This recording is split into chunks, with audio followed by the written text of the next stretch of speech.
being recorded. People's names will be anonymised, but if you do turn your mics on and have a chat with us and we use your name, you may be identified by that. So just be aware of that.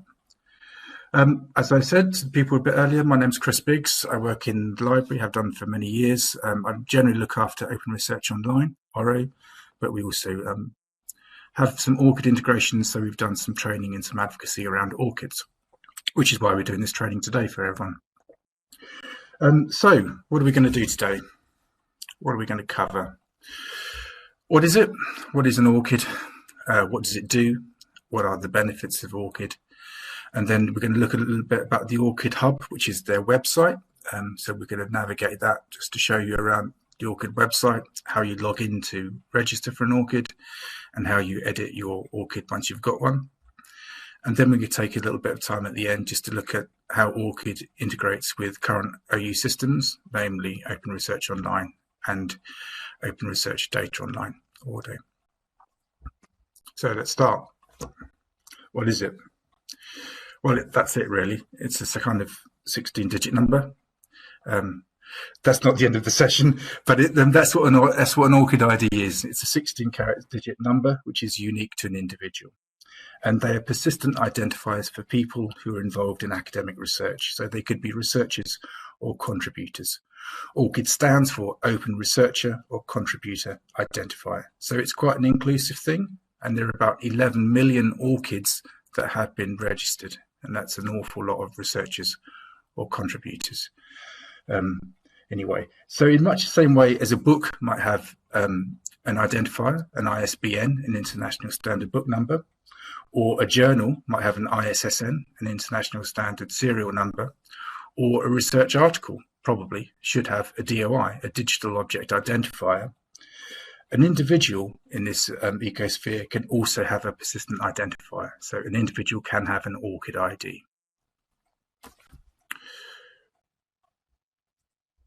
ORCIDs are singular and persistent. Okay, so it's a unique persistent identifier that stays with an individual throughout their academic career.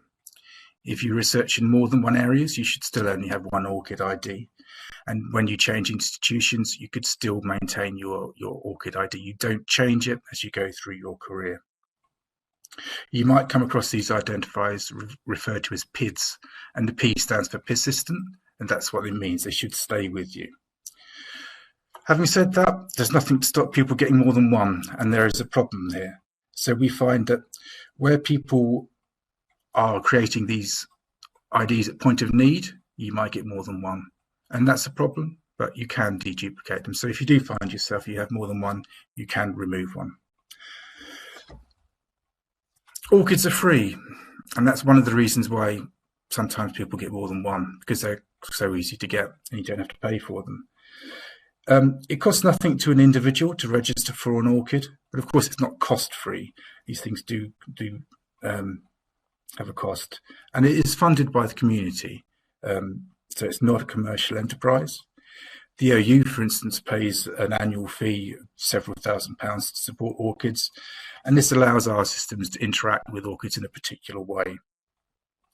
ORCID have pledged to maintain that it's a community-owned service. They said that they're not going to sell it off to commercial entities. So at the moment, it remains a community-based operation.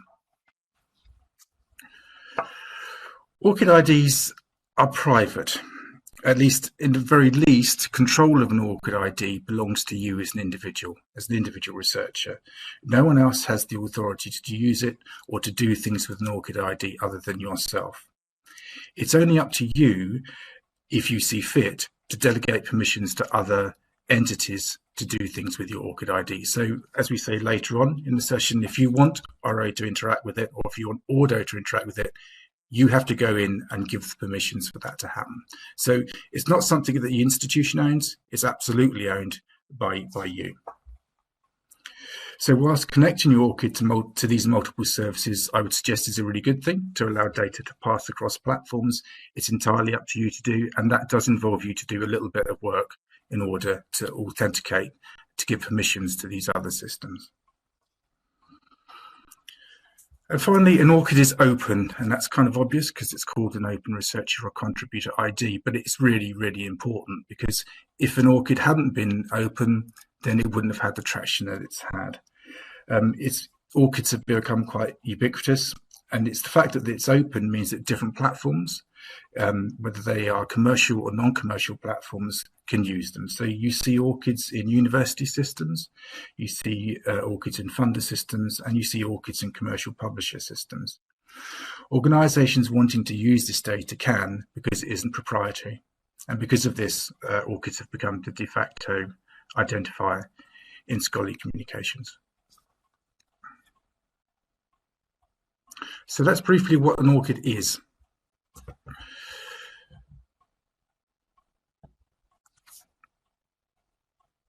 David's popped a question in there. Who uses ORCIDs? By which I mean, is it globally and consistently used, or are there some regions, countries which don't use ORCIDs? ORCIDs are international, or ORCID, the organization advocates across the globe. So it is certainly intended to be a global operation. Yes, so I would say it's perhaps more global than some aspects of research communications, scholarly research infrastructure. I would suggest it's more global. In fact, it does appeal to some countries in a way that it has more benefit to some non-Western countries than Western countries, and we'll talk about that in a minute. But yes, the intention is that it's a global thing.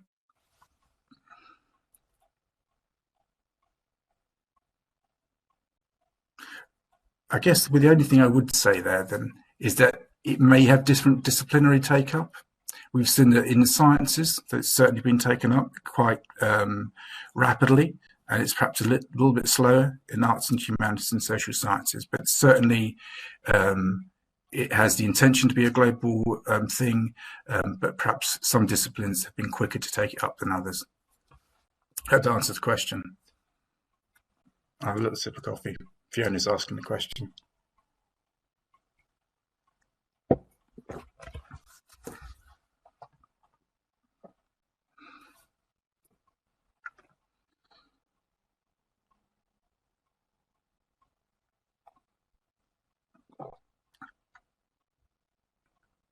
Absolutely, Fiona. We're going to talk a little bit about that when we talk about the benefits.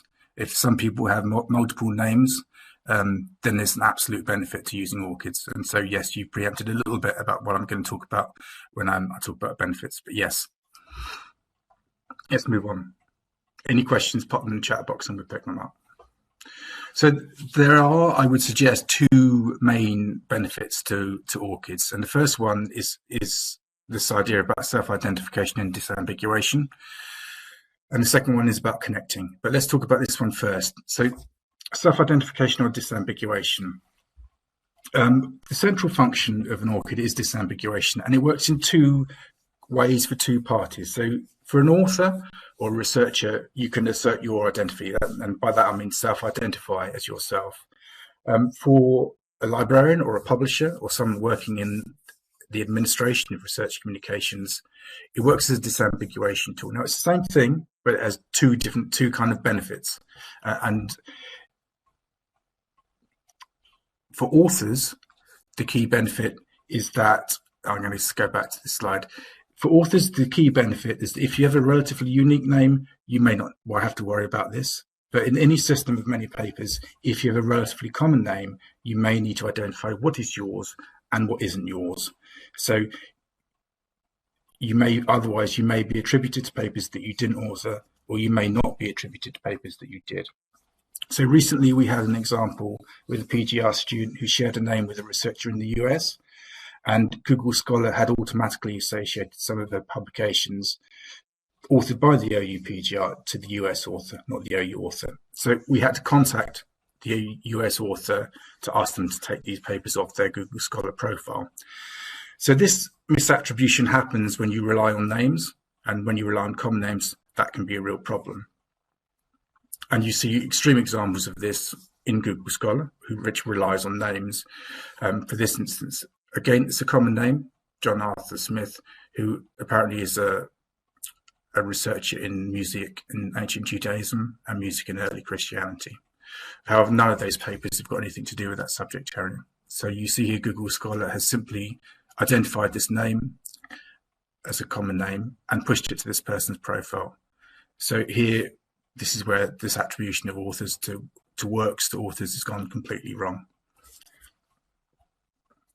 And as the point Fiona made earlier, is that this disambiguation, self-identify, is particularly relevant to some people. And so in Korea and China, there's a greater prevalence of shared names. So if you have more shared names, this disambiguation is more of a problem.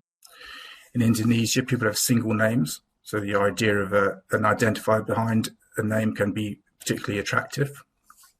There's the problem of transliteration, where names are phonetically translated into the Roman alphabet. So names that are different in native languages are actually translated to the same in English. So we have that problem. And when you're a researcher and you're researching and you're publishing in your native language and you also publish in English, that's two different names, your native language name and your English language name. So you need to identify them both as the same person. And an ORCID is particularly useful in that context. So yes, ORCIDs are particularly useful if you're not natively English speaking and you're researching areas and publishing areas in non-English.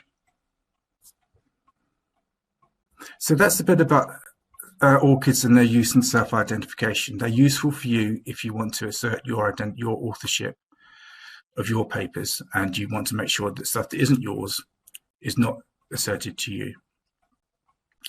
But of course, this disambiguation is particularly useful if you're an administrator. And if you've got anything like an academia.edu account or a ResearchGate account, you may well get emails like this. It says, are you the Chris Biggs that wrote What China Reveals About the Future of Innovation? I get this stuff through, you will get this stuff through if you've got these accounts. And what these systems are trying to do is this disambiguation thing. They are trying to get you to say, are you this person or are you not this person that's written this paper?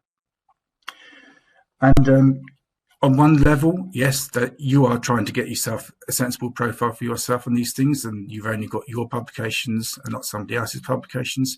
But they're doing this disambiguation work. They're trying to get you to make their data cleaner.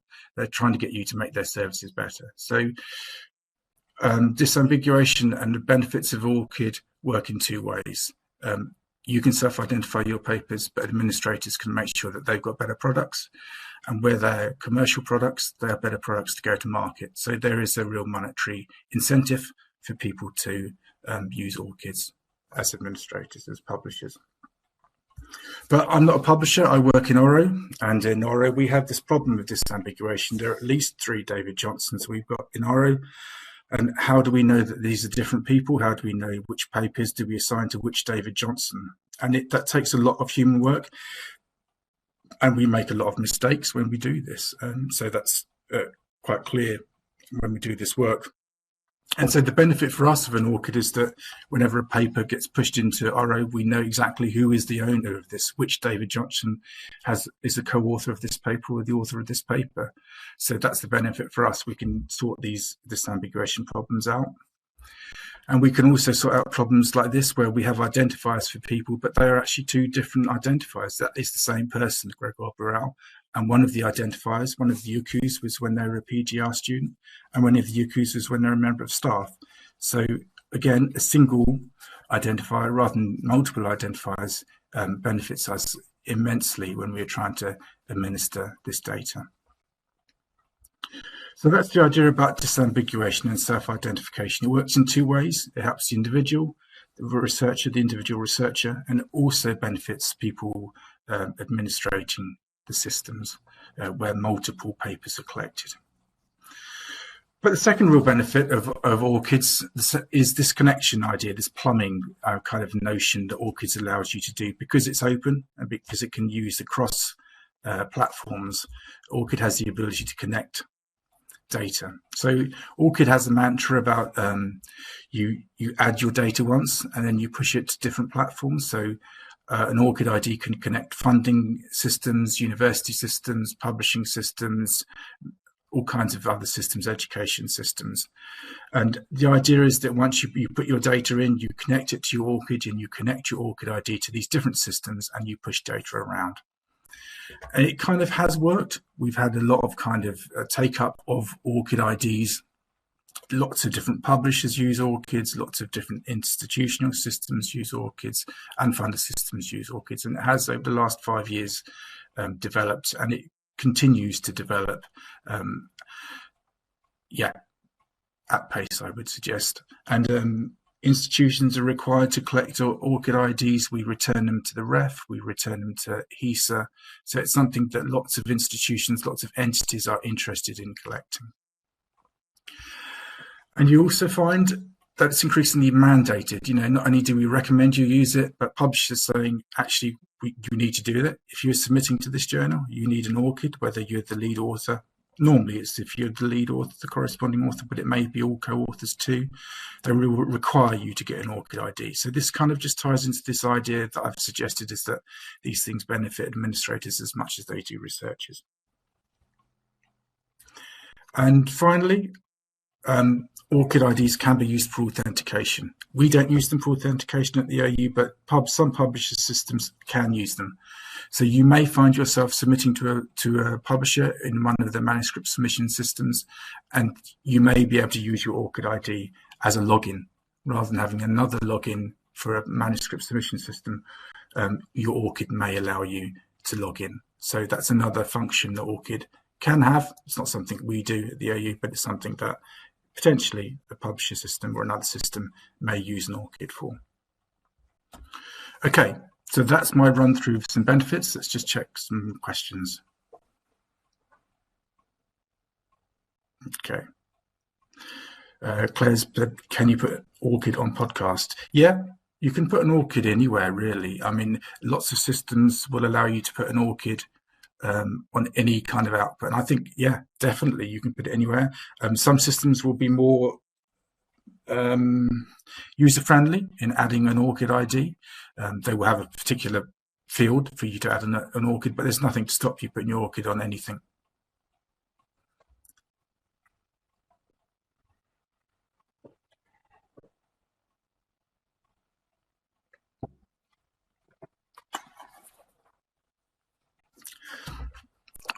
Okay, I'm just going to wait for a couple of questions before we go, and we'll walk through the ORCID web pages.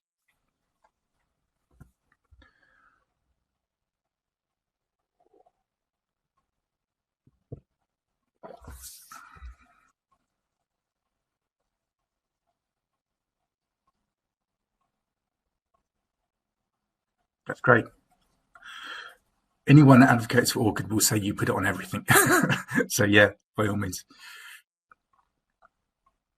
Right, we're going to go on to that, Robin, in a little bit when we go into the website. Not every platform will allow you to give you permission. So, I mean, I've kind of indicated that Google Scholar doesn't work like this already, because they seem to make more mistakes than they need, because as I understand it, there's just one person in an office working on Google Scholar, so they don't have the capacity to implement ORCID, at least not that I'm aware of anyway, but some systems will, and we'll talk that through with you in a minute, Robin.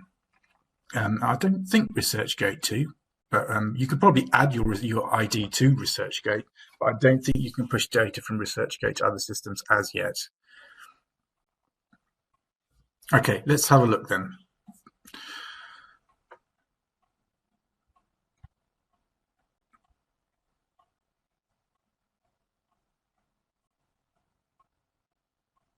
Okay, I'm going to share my screen now. You might need to enlarge it. It might just open as a small box in your screen, but hopefully you should be seeing a Google page. And so let's go into find my ORCID.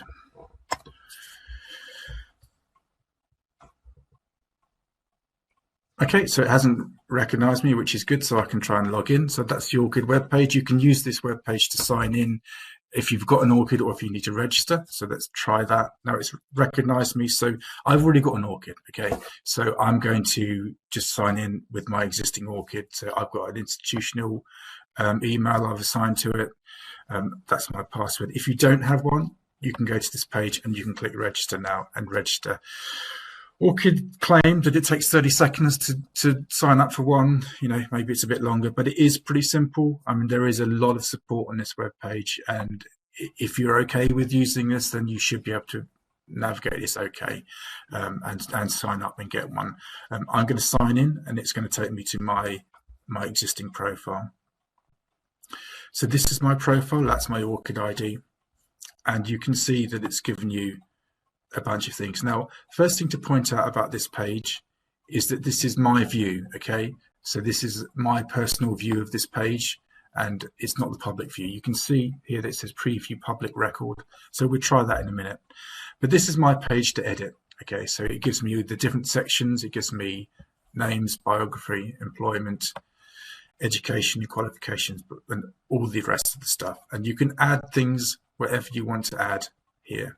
Okay, so there all I've got is 4 works there, and I don't have any funding and other stuff like this, so I haven't put it. What I do want to draw your attention to, though, is this top one, the employment, and it says it's the Open University, and it says here the source, the Open University, and that's quite important. ORCID have been quite keen to get people to verify who they are, you know, who their employers are. So, and this section here, this comes from your connection to ORO. So if you have an ORCID and you connect it to ORO, this section you can populate this section, and it verifies that you say you're from the OU, and this says actually you are from the OU because no OU system has said that you are. So that's quite an important thing. There is nothing to stop people creating ORCIDs for themselves and saying who they are and who they aren't there, and they could just be making it up. It's open to fraud, but this allows you to say, this is definitely me. I'm definitely from the Open University. There's other stuff here you can do. You can add education. You can add invited position membership and service and funding. And here's the work session. So I want to talk a little bit about works because this is where you can add works. So if you click on your add section there, you can click search and link. You can add by DOI, and there are different identifiers. You can add manually if you need to, or you can add by bib text. But if you click search and link, this is where Robin said you can connect to different things. So these are the different databases that may have metadata about you, information about you, about your publications, etc. So in any of these options, you can link to their database. You can search for items in their database to pull into your ORCID record, and you can create a live link to some of these. Not all of them are that smart, but some of them you can, and you can create live links, and you can pull publications from these databases into ORCID, and that can be a live connection. So whenever you get a new publication and it's get minted by a DOI, if you've authenticated Crossref to do this, then it will connect to Crossref and it will push that record into your ORCID. Just bear with me a second.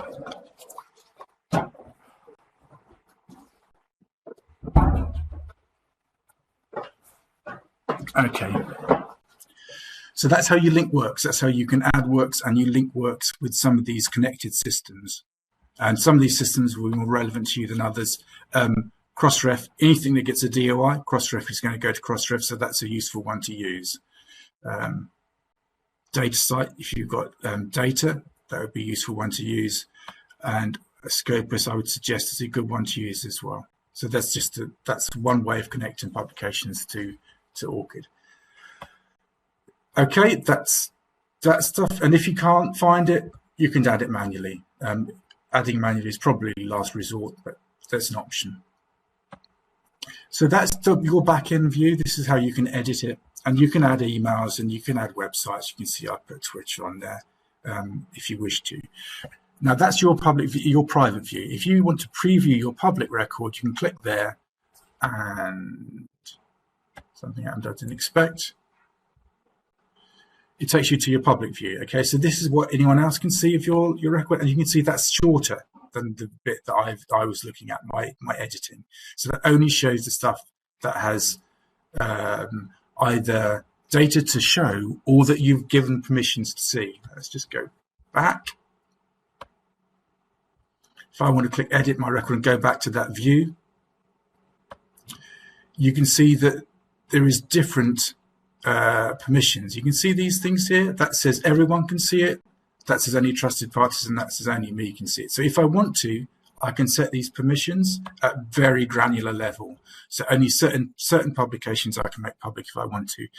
Now there are use cases for this. You know, certain things you don't want it to be on your public record, you can do, but there is a real granularity to it. Some people's ORCID profiles aren't public at all. Nothing is public, and they use it just for that plumbing kind of aspect. They don't use this as a CV.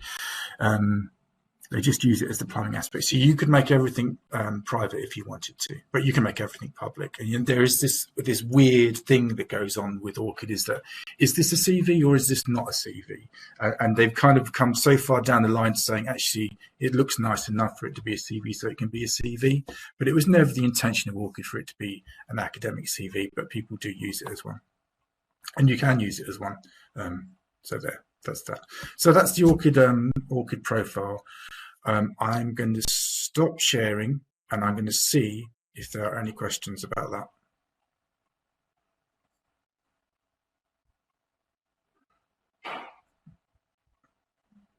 Okay.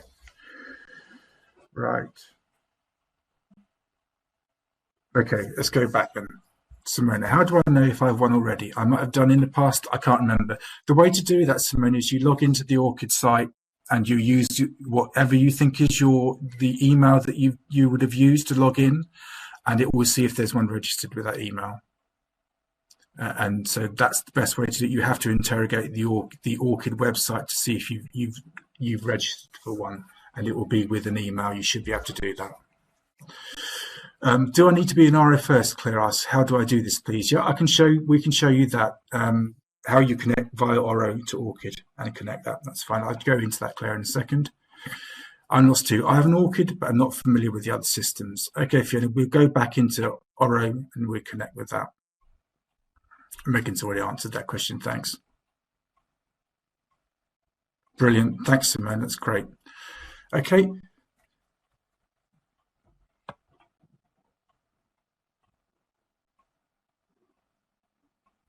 Okay.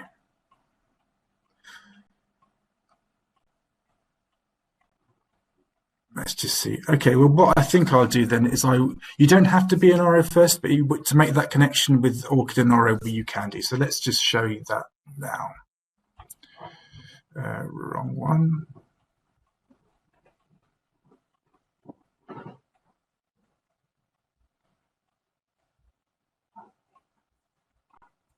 So to make that connection with ORO, we do this. So let's go to ORO. Here. So in ORO, to make this connection, you need to go into your user area. And you can see I've already got this connection because you can see an ORO ID there. Okay, but if you don't have a connected ORCID ID, you will just see a green button there. And so you click on the green button and you will give permissions to ORO to send data to your ORCID account. You click the permissions that you want to send, and then it will take you to ORCID. You will either re-reg, you will either log into your ORCID account, and that will authenticate the connection. So it's a two-way thing. You go into ORCID, you say, I want to give ORCID these permissions. It pushes you to ORCID, and then you say, yeah, that's okay. I allow ORO to do that. And that will give you that validation of your institution in ORCID. It will also push your ORCID ID to your browse view. So if I go to my browse view, you should see my ORCID by the side of my name.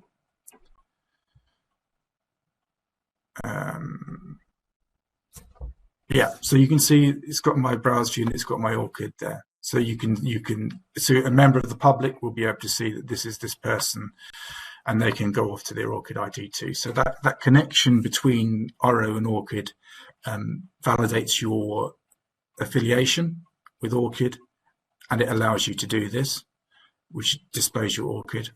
And the final thing it will do is when you log in and you can make that initial connection, it will give you the option to push everything that's in ORO to ORCID. So if you've got a bunch of stuff in ORO, if you've got, dozen publications or something, it will give you that option to push all of those publications from Oro to Orchid.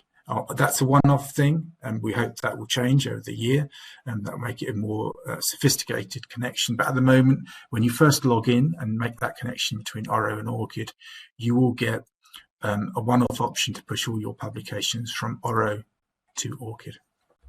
Now, we've got some help sheets particularly about that, so I can post those in the email we send out afterwards with the recording. Okay, I'm going to stop sharing that, just check the questions. Okay. Super. I hope that's worked, Claire. We'll send the instructions out. If you've got any particular queries about things not working as you expect them to, we can pick them up after the session. Great. Okay, so that's the Orchid Hub, and I've also mentioned about the Oro integration. Okay. And that's fine. I will go ahead and share. We just need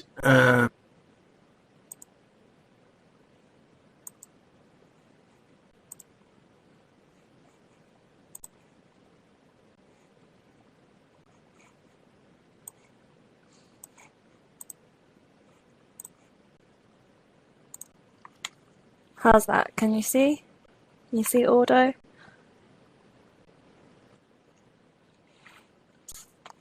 Yes, we can. Perfect. Yes, we can. You. Yeah. Okay.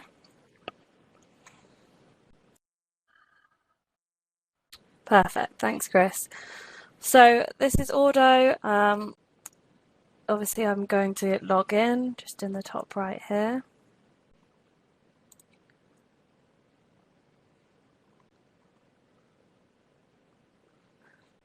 And then what you'll do is you'll click your little icon in the top right and head to your profile on Ordo.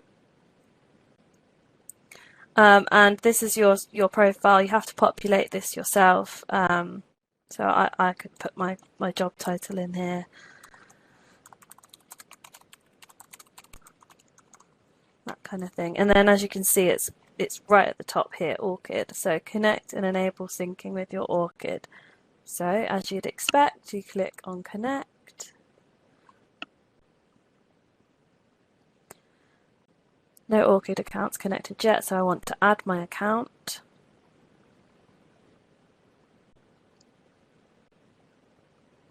And then you simply just pop in your Orchid ID or your email address. So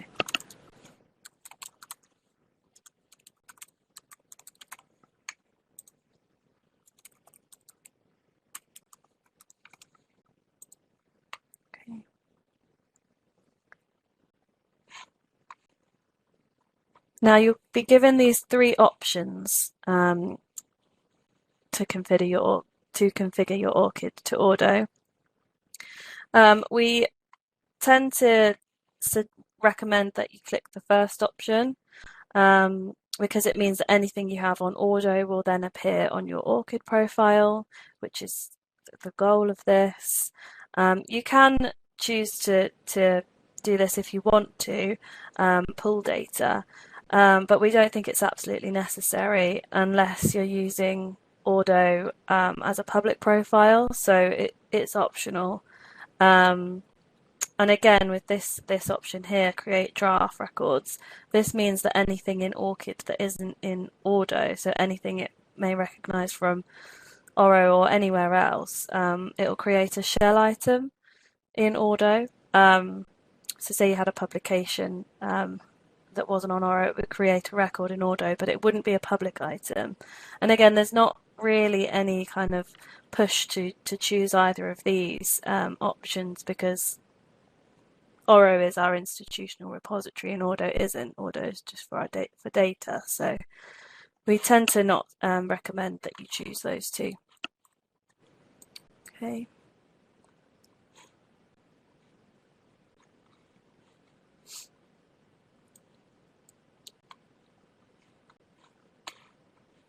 I think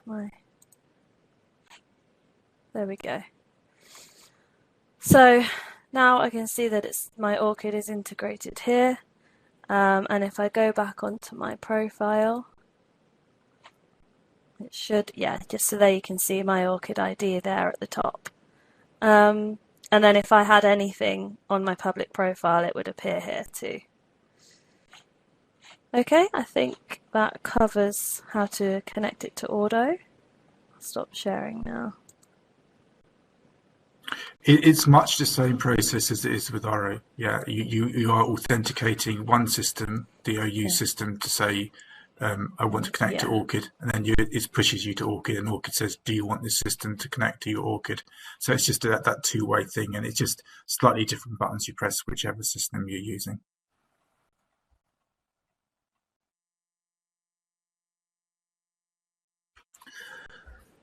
Thanks, Chris.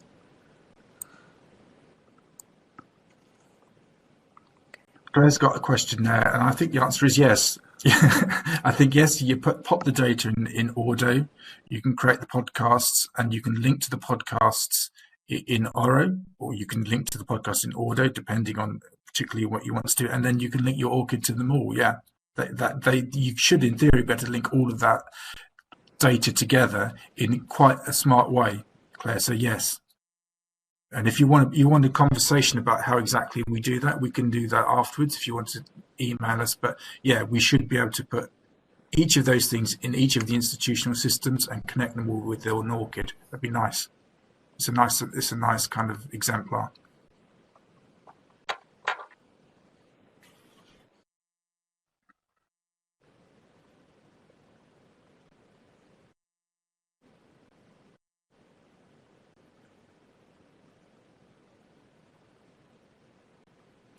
Yeah, that'd be great. Thanks, Claire.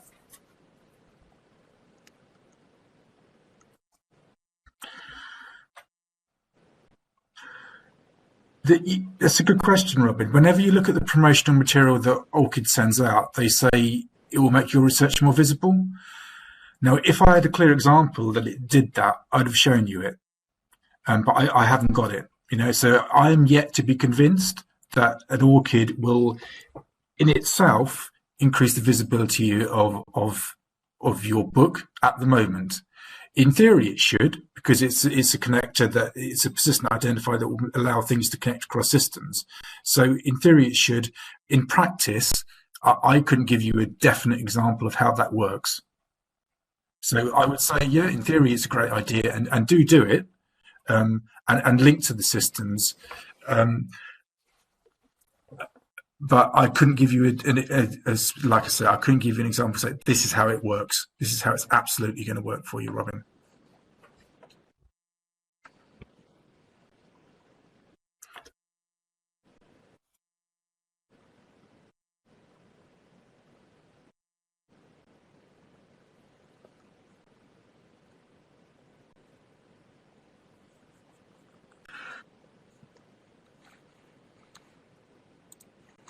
Yeah, I just reflecting on that. I think by connecting and by making it available in various systems, it's there for it to be made more visible by other services. Yeah, so you're making it visible for other services to publicize it. If you see what I mean, it's easier for people to do if it has these identifiers on it.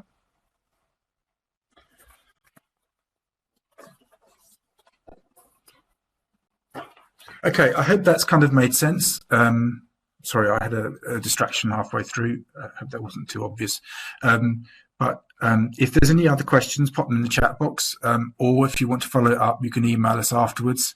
Like I said, we'll be putting the slides and script and the bits together at the end, and we're sending it around to everyone. We will be making it available for people that couldn't attend as well.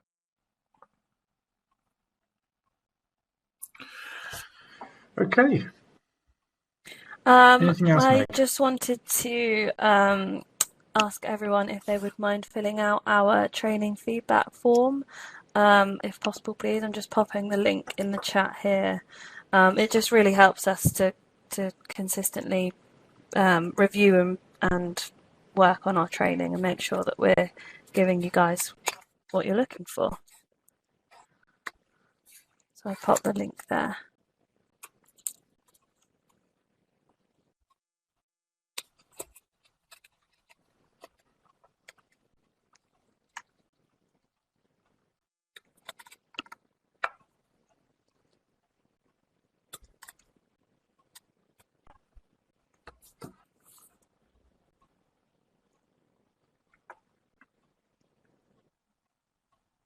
Yeah, I think so, Robin. I think LinkedIn, I think Twitter is a place where most people in academia seem to inhabit these days.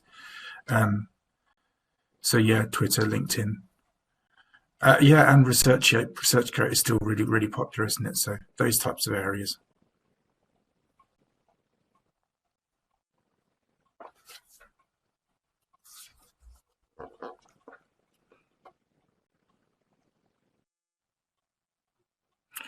Okay, I think we can call it a day. I think so, yeah. Samantha's just going to pop something in there. Oh yeah, We're going to I'll stop stop recording recording. I now. think.